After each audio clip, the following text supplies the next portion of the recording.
There's a new werewolf flick coming to select theaters this week. It's called The Beast Within. No relation to the cicada rape schlocker with grody effects from the 80s of the same name. So let's see if Kit Harington's new Wolfman flick is worth seeing, or if it should have stayed in the cave.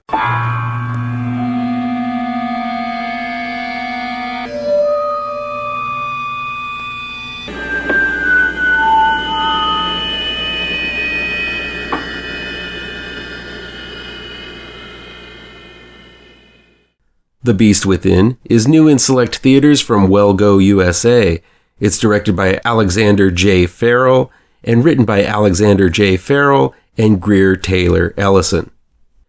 A young girl named Willow, played by Kaolin Springall, who also appeared in this year's stop motion, begins to question why her family has chosen to live a solitary life in the middle of a secluded forest.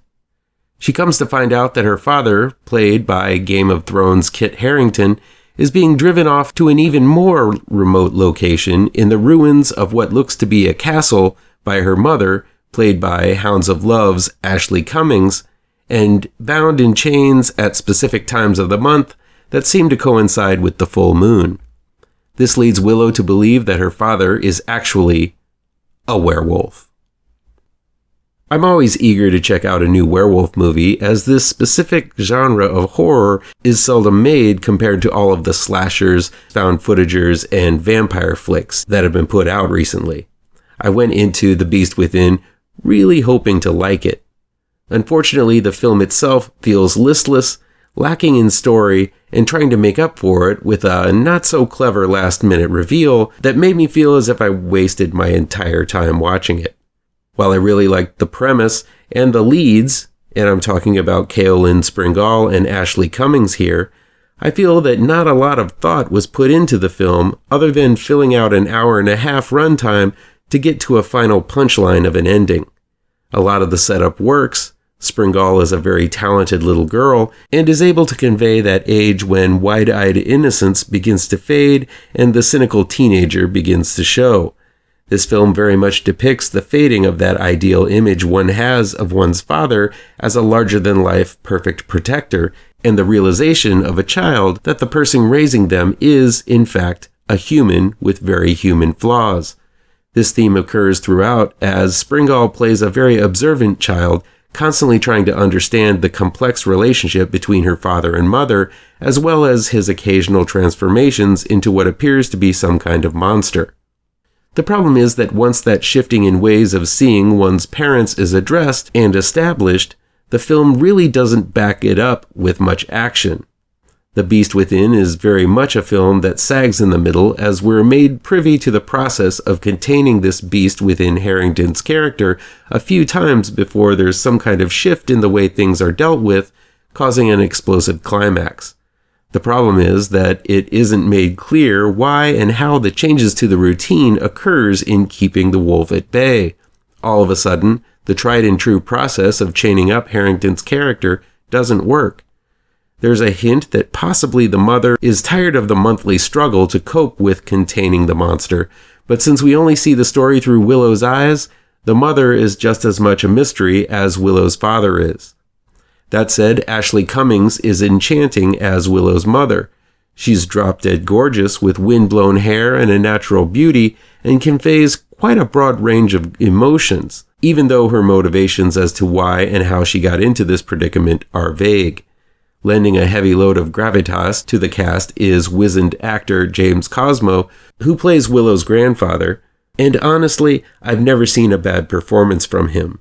Unfortunately, the draw of the movie, Kit Harington, delivers a one-note and downright bad performance as the enigmatic father who may have a wolfy side. Again, because this film is told from the perspective of the little girl, you see Harrington's character from a distance. He's trying to give off an animalistic performance with a grunting and growling monosyllabic voice, but it ends up translating as goofy, non-substantial, and almost a caricature. I keep saying may or may not when referring to the werewolf aspect of The Beast Within, because writer Greer Taylor Ellison and co-writer-director Alexander J. Farrell add an end scene in the last few seconds which I think was meant to blow the viewer's mind, but in the end just left me scratching my head and wondering what the point of it all was. It cancels out all momentum the story had and ends up kneecapping almost everything you believe you're watching for the entire movie in a matter of a few seconds. The werewolf effects and transformation scenes are limited at best. Harrington flexes his back muscles a few times with an accompanying sound of bones cracking, and then the final werewolf transformation is obscured either in shadow or occurs off-screen. Even towards the end, it seems the final werewolf look wasn't up to snuff to be seen clearly, and instead is covered up by quick edits, smoke, and shadow. Still, I guess they did their best to convey some kind of monstrosity without making it look too much like a man in a hokey werewolf suit. I really can't believe how disappointed I was once the credits rolled of The Beast Within. Before the last few seconds occurred, I felt this was a decent but flawed little movie with some great performances from Springall and Cummings and some rudimentary but effectively shot scenes of werewolfy fun. But after those few seconds, I felt that it was a film that took its sweet time to get to the final moments that really wasn't earned and ended up making The Beast Within something you can definitely do without. Please do me a favor and punch that like button down below. Share this video with all of your social media addicted pals. Click subscribe to this channel and ring that bell for notifications.